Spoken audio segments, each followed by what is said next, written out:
Hey there, this is Chris with the Main Points Podcast. Today we have Julia Livingston. Julia is a good friend of mine and community member of Decatur, and we're going to talk about diversity, equity, and inclusion.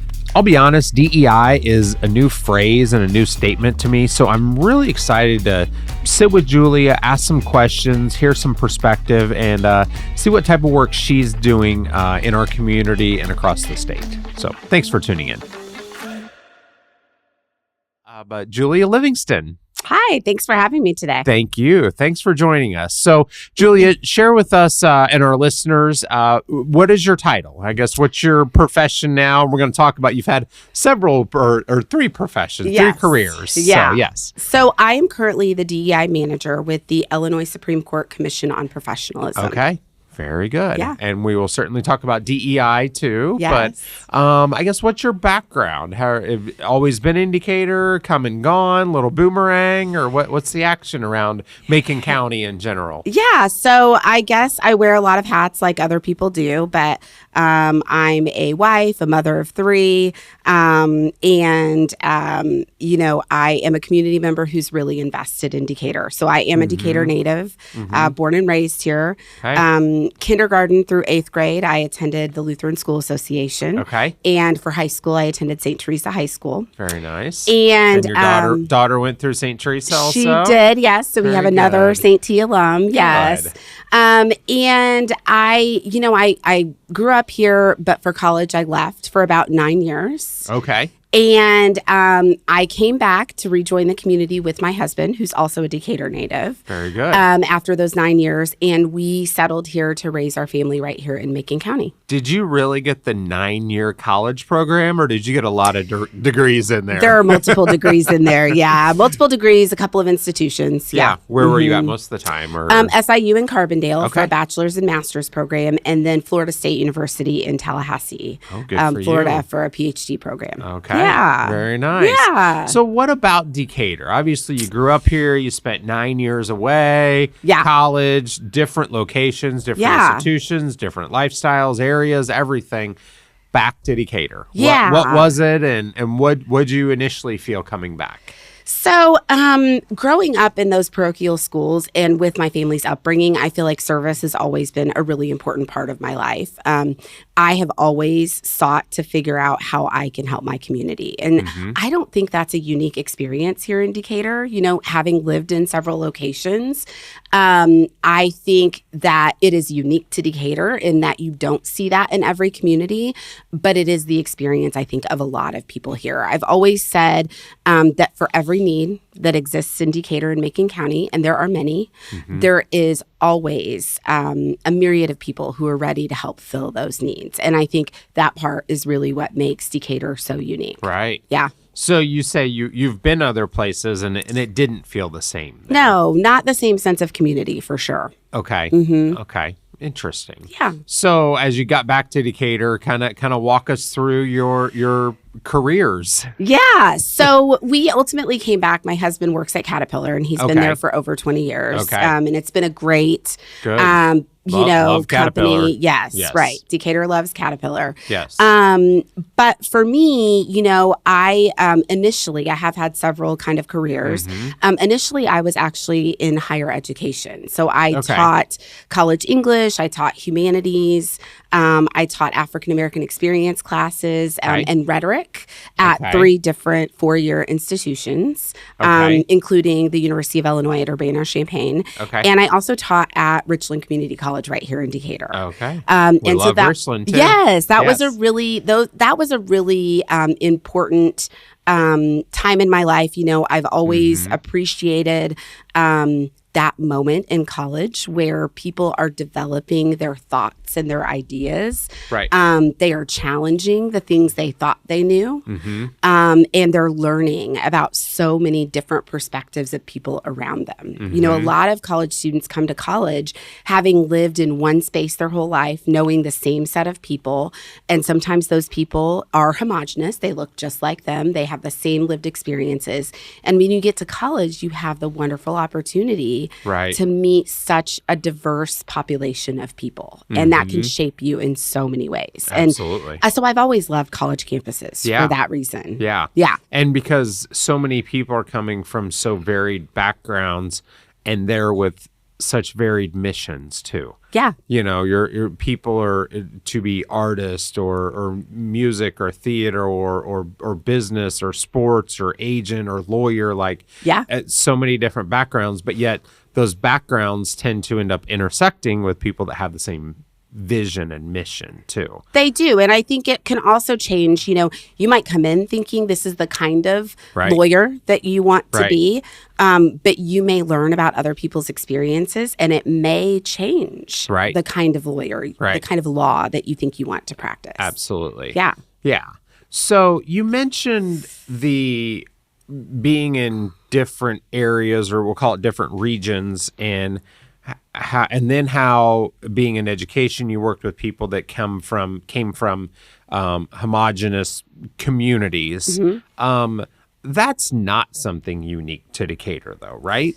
Isn't that like, I mean, if you were in Florida or Louisiana, I mean, don't you feel that is just nature? I don't even want to say human nature, but just like nature, that people just attract with like. That is true. I mean, and there are a lot of implicit bias tests that show us that American social circles are becoming more homogenous. And it's sort of a requirement on your part, or a point of understanding on your part, that you do have to work to really change what those social circles look like. Yeah. I often challenge people to kind of, we do a little exercise where you think about your group of people, who you might go to, for instance, if you needed some advice on a really important topic in your life, and not your family. So who would you go to after that? And if you're naming people and those people look and have had very similar experiences to you, then that might be a good indication that you need to kind of expand what that circle looks like. Sure. Yeah. Absolutely. And the power of that is there's totally different perspectives. Absolutely. You know, and sometimes even perspectives are comfort too. Yeah. You know, you may ask somebody who, you know, has a similar background, and because they have an understanding there, but sometimes that worldview, you know, coming from a completely different angle could spin your head around too. It could. Yeah, So- absolutely. So higher education, I mean, definitely a foundation, I think, to who you are. Yeah. You know, certainly your studies, but then working in higher education for a period of time too, and, you know, helps broaden your knowledge base and experience base too. Yeah, I definitely would highlight one of the first things about me to be an educator. I'm a lifelong learner. Because it never ends. Never ends. And you're a lifelong educator, I'm too. a lifelong educator Yes. and a lifelong learner. Okay. And it was a great foundation. But Yeah. I did move into the nonprofit world. Okay. I worked at Baby Talk Inc. here in Decatur, where we supported families, especially at-risk families, in creating positive parent-child relationships. And we also encourage those families to use the resources that are available in our community in order to maintain those relationships. Okay. And so that was really fantastic work. Got the chance to work with a different population of people, you know, families who, you know, maybe did not always, for whatever reasons, have, you know, a lot of education, for instance, or a high economic status. You know, these were families who struggled day to day. You know, these are families that are assisted by many of the nonprofits in our community. But those positive parent-child relationships are so important and fundamental for a child's growth, for a family's connection and their development together. And also, you know, the education of a mother is directly related to the education of her child. So if we could facilitate, you know, those mothers to continue their education, they'd be more likely to read to their children and encourage that educational track for their children as well. Yeah. I think that's always an interesting observation too, for it to occur to someone that family structure and family lifestyle and family support systems and, you know, family tradition, family norms aren't commonly passed down, No. or they're passed down, but they're just very different. Yes. And so it sounds like your work there was trying to break some or create, probably more, not break, Right. create missing links or missing bonds. Yeah, and Baby Talk has so many wonderful programs and services for all families. And I've always said that being a parent is one of the most important jobs that we do here on earth that we're never really taught exactly how to do. Yeah. That's, yes. My wife and I, like lately, we've had to go, I don't know.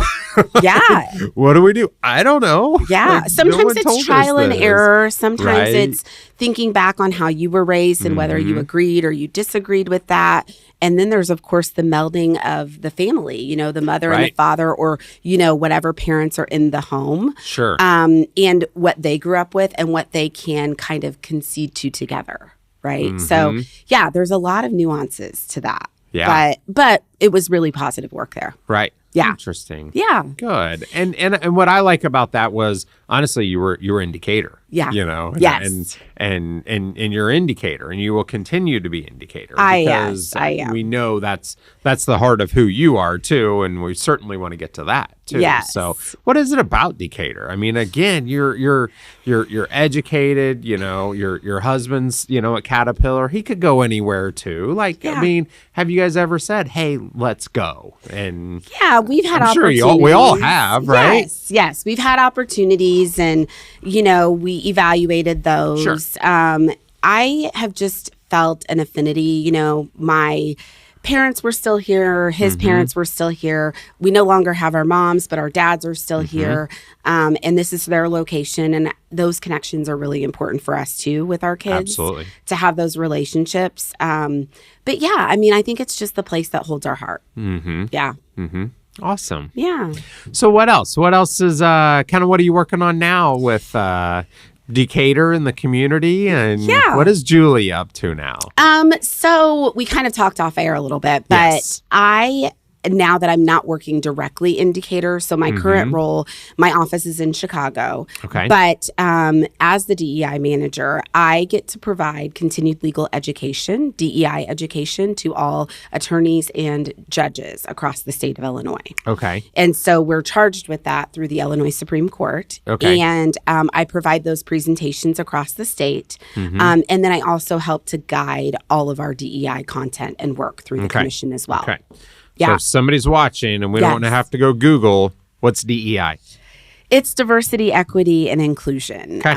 And I feel like, a lot of people have different thoughts and ideas around diversity, equity, and inclusion.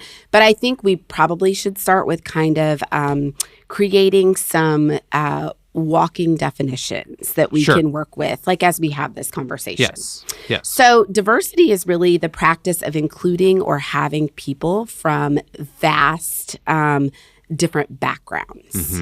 Equity is really the practice of seeking fair and just experiences, especially when it takes into account and seeks to address any inequities that have been Okay. present. Okay.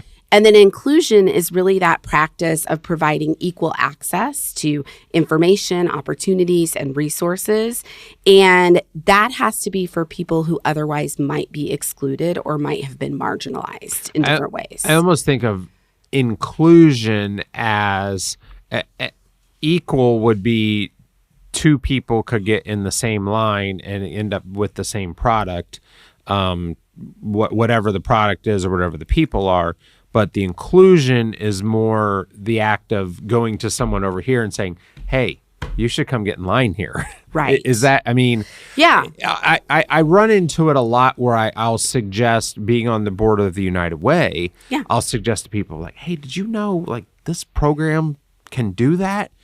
And people don't know or, Right. or very common known programs that could help somebody with some service that they may need, and people just don't know. And they don't even know how to get to the answer. So is that Right. what inclusion is more of like bringing access to people that otherwise don't have it? Yes, bringing access, but also recognizing as we have these diverse spaces and we're welcoming all of these people from different backgrounds, making sure that they are in that space as an equal, included person. And so, sometimes as an equal, right. Yes. And so sometimes when there might be a lack of difference in that community, we don't always think about making sure those people who are maybe on the outside, maybe they are the only ones who are different, that they are also included in that space equally. Sure. Right? Equally included in that space. Yeah. Not half a vote. Right. Yeah. Right. Yeah. Okay. And that is these ideas are really concerted efforts. They do not happen organically. They are really concerted efforts. They're planned. Right. They're thought about. There is conversation, there's education. It's just not something that's going to happen naturally. And it's not something that's new either, is it? It's not. Tell me more about that. Yeah, this work's really been going on for decades. Under this name, DEI. Okay. And of course, across the years, it's taken different meanings, different connotations. Sometimes the work is scary because it's so new and it's different. Sometimes we listen to the media and that affects how we think about certain ideas. I like to really challenge people. I like to be a person who goes and seeks that information for myself. Right. So I don't really like to take what someone says. Right. And just run with that. I value what you have to say and what your thoughts are, but I want to kind of go and do a little research on my own and sort of figure out what I think about those topics as well. Absolutely. Yeah. Is it an initiative? It's not an initiative because it doesn't start or end. No. How would you describe that process, I guess? Yeah, I like to call it an effort rather than an initiative. Even process is too mechanical, start and end. Yeah, I think it's an effort. Because it is ongoing work, right? It's work, we currently live in a community here in Decatur and Macon County that is already a very diverse community. And so that reality is that every day our community is getting more diverse. And so it really benefits our overall community to have any ongoing DEI work to be done. If you are a real estate agent, or you're a teacher, or you're an educator, maybe you're an attorney or a pastor, it really benefits you to get to know the lived experiences, maybe the struggles and the barriers that people from different backgrounds come from. So, for instance, it benefits you to get to know the experiences of a Black woman or of a single father, maybe of a person of the LGBTQ plus community, a mother of 5, a Muslim person here in our community. Because getting to know those experiences, those backgrounds is going to help you. It's going to help you to provide the most quality service that you can to your client or your parishioner, maybe to your students or the families that are involved in your community. That's really going to give you that best connection. Sure. Yeah. There's a lot of efforts done on diversity, equity, and inclusion.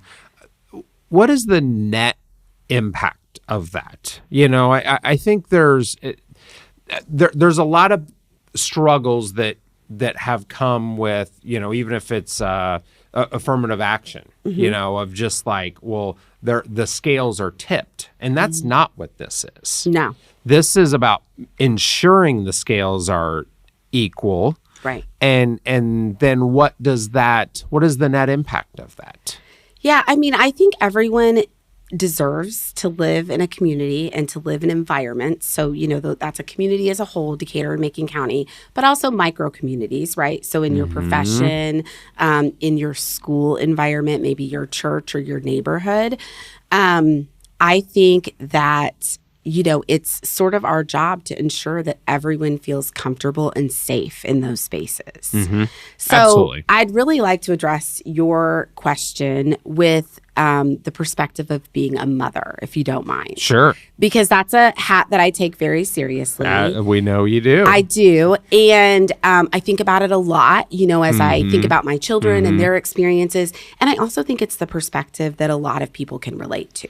Because in a way, we're all looking to the children. Everything we're doing here is creating a community and a generation for the ones that we're raising right now. Right. We talked about how hard it is, to be a parent. And there is no guidebook to it, and nobody knows. And the only ones that can tell us how are the ones that did it 30 years ago with us, and times are different. Right. So yes, how that is a great way to frame this perspective. Yeah. So for my children and their experiences, they're often in spaces where they are some of the only ones who look like them. And at times, that has been a very difficult position for them to be in, because being that difference sometimes has received for them a lot of negative feedback. And I think a large part of that is because many of the children that might be in the same environment with them have not really been taught that ability to see difference as a really positive opportunity.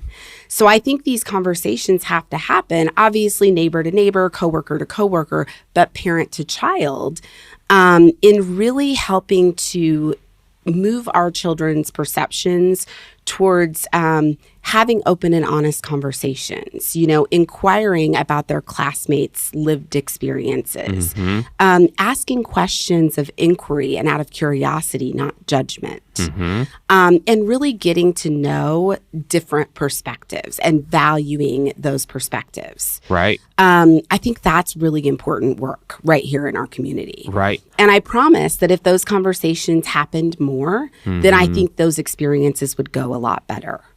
And so it seems as though it's that there isn't any conversation around it.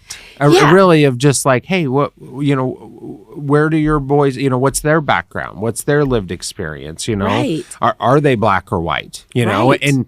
And being okay asking that. I think there is kind of we just don't talk about it. And honestly, that's how I feel sometimes. Like, I don't know how to say that, and I don't want to say it the wrong way. Right. And so then it becomes almost even more reclusive. So then you put, little kids in situations that we just haven't even talked about. Yeah. Well, they say the darndest things, Yes. but that can be very unfair. Yes. Too. So I, part of my work, I also get the chance to write blogs about DEI content. And I recently wrote a blog actually looking back to children's perspectives and really allowing their unique curiosity to really guide our efforts with DEI and diversity in our spaces. Kids do have an innate ability to just be curious for curiosity's sake, to ask genuine questions and to want to get to know. Right. Where the problem happens is that sometimes our biases as parents and our perceptions of who we think people are can kind of murky the water a little bit.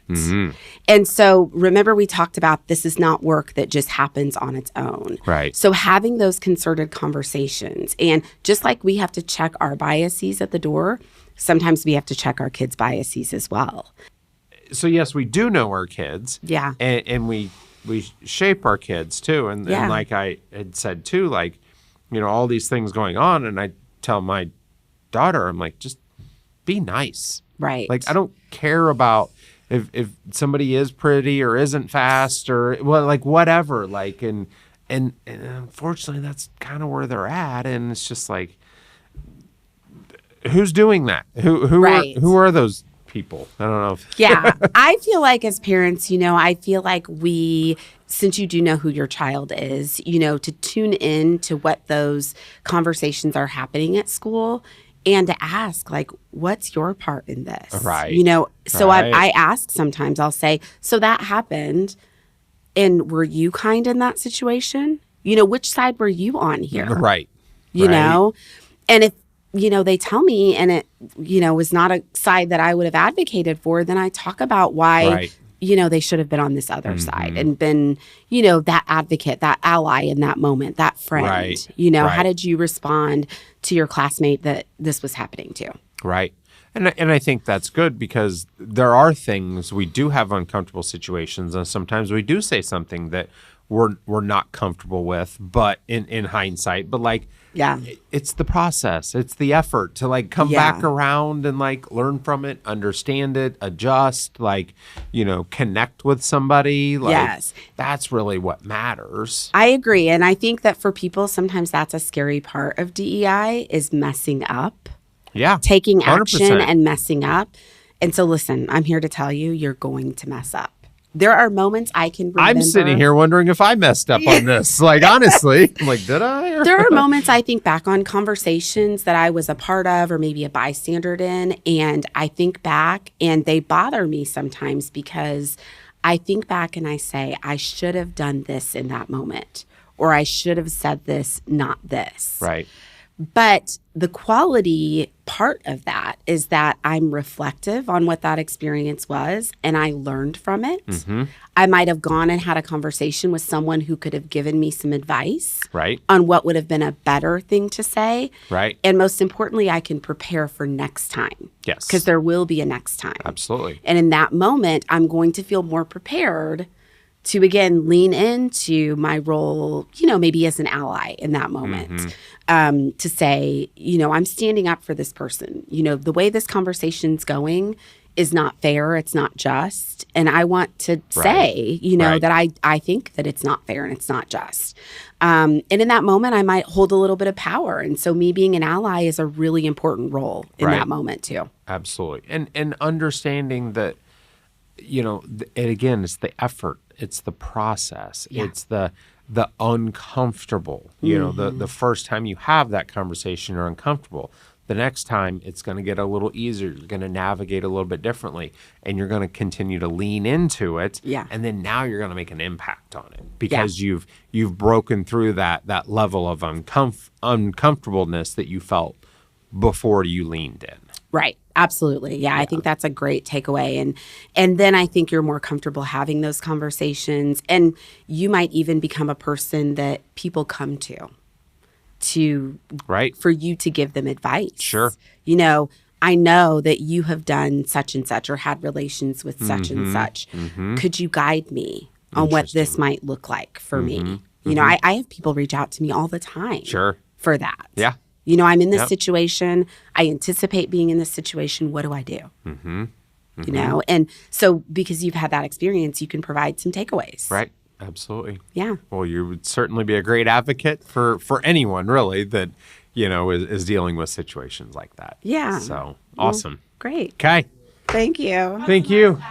Okay, good. I know that wasn't a part of it, but thanks for running. No. We learned to keep rolling in here. I know you're good. Yeah. That's I all mean, of us, and yeah. it's Yeah. part of, I'm not sure if I screwed it up or what to say, and I love how you and sometimes that does require that specific work on our own, getting to talk to other people, getting to learn about their experiences, and really understanding like outside of our experience. It's hard work to do, but it's really worth it to have those conversations. And I do think kids are just geared to have those conversations, again, just more evergreen. I remember an instance where my daughter, who is now in college, had a conversation on her middle school bus with a child from the Muslim community. And she sat with that girl on the bus, and they were just kind of beginning middle school.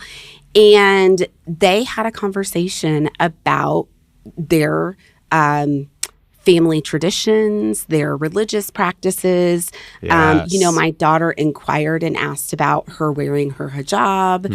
And the girl genuinely told my daughter that she appreciated those questions and her curiosity just to get to know her. Yes. Because that wasn't always the response that she had gotten from other classmates. Look, difference is hard, right? Some people, difference scares some people, right? But I think the goal here is to really lean into that difference. My eyes light up when I'm in the room with people who are different than me. I take it as an opportunity to genuinely get to know who that person is.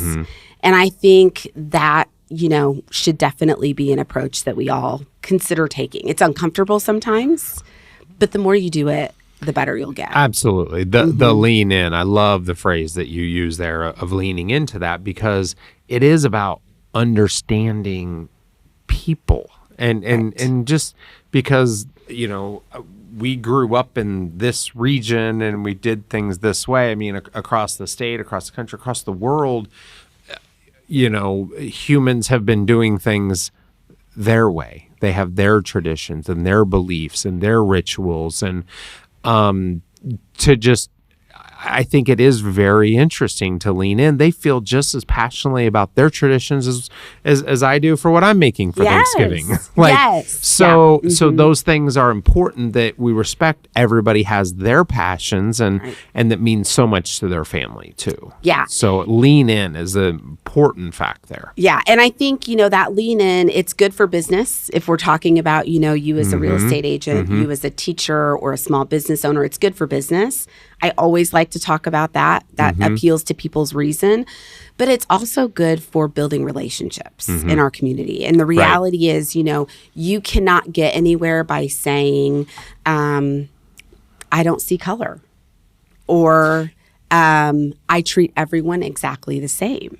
The reality is that those approaches are not necessarily going to be good for business, and they're not going to help you build meaningful relationships.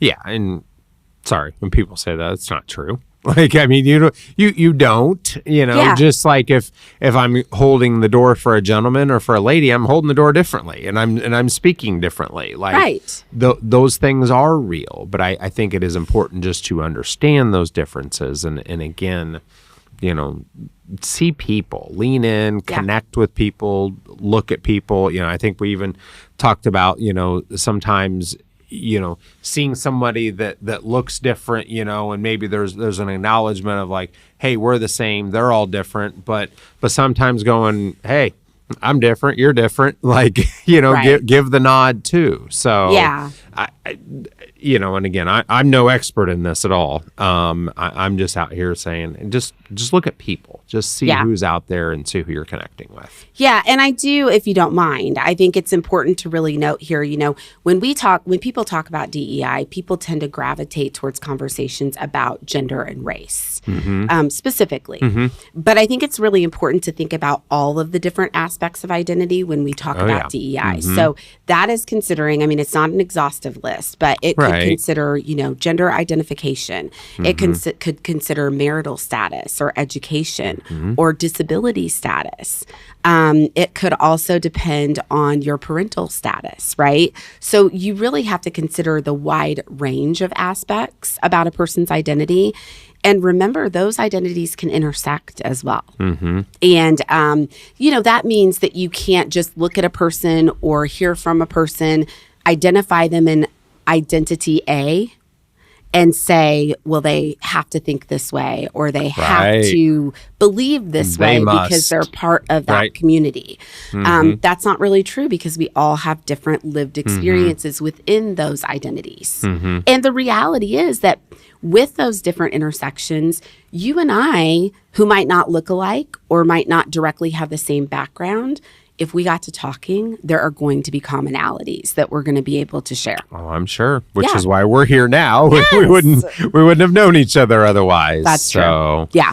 And I think it's interesting to note too that, like, as horrific sometimes as we look at the past and what the past was and things that happened, but across the board of equity and inclusion. And, when you mention, disability, and you think of mental health, I'm kind of an old movie, an old Western, the mid 1800s, and the way mental health was, approached then was just like, well, go treat them very differently. Yes.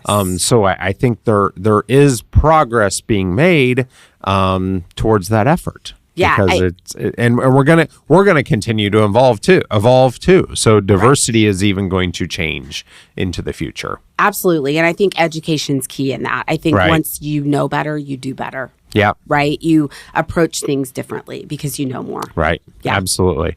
Well, I want to kind of bring all that around again to, Decatur and in Decatur as a whole, and the heart of Decatur, the heart of Macon County, and what that does.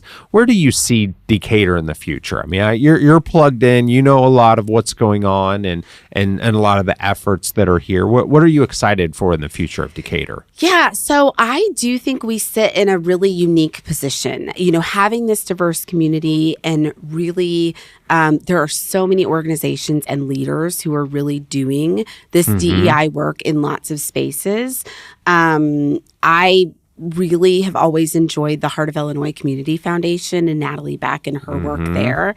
I think she strives to help individuals, but then also businesses and nonprofits to really seek DEI work and also execute that work as well. Yeah. And I think it's going to be organizations like that that continue this kind of work right here in our community, which is obviously valuable to our diverse population here. Yeah. Awesome. Good.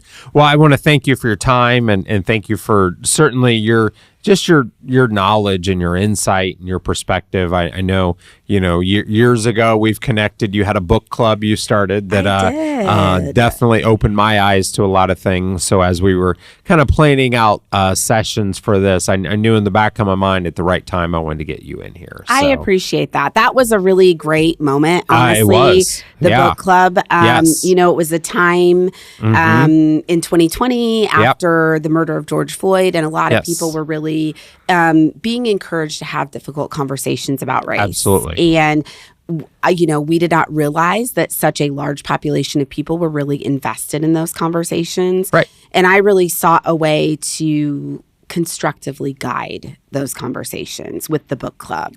And I think that's the basis of inclusion right there. Yeah. You're saying, hey, come see this perspective, or see the perspective of these stories and these authors and how they were written. And so that was really an important time for me. So I want to thank you for that. I still can't believe we had over 700 members in that. Oh my gosh, I didn't know that either. Yes. And I, in typical book fashion, I'm not great at finishing books. That's okay. But I get the point. Yeah.